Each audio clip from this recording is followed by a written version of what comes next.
gidan rahoto.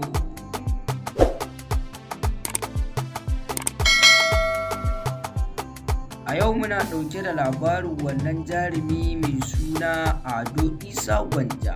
Ado Isa Gwanja kowa dai ya sani mawaƙi ne shi.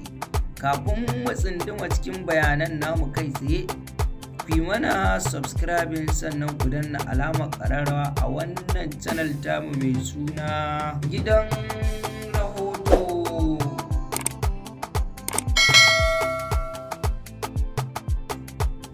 Hakika Ado Isa Gwanja kamar yadda maza da mata suka sani mawaƙi ne shi mai makogaran zinare,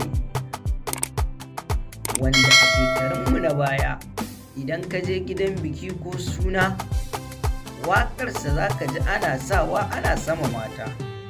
Amma yanzu kuma sai muka samu wani tsayayye shi ma mai suna Hamisu Breaker, wanda hakika waƙoƙin shi ma suna tashe sosai.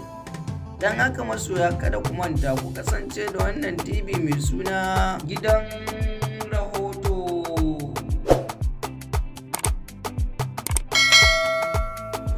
Kamar yadda kuka sani ɗaukaka dai ta Allah ce.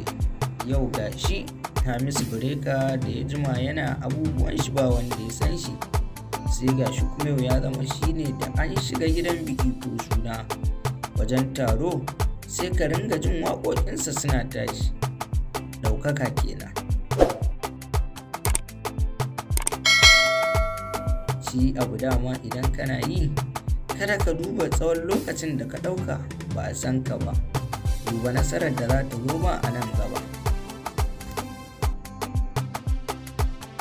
Gidan rahoto.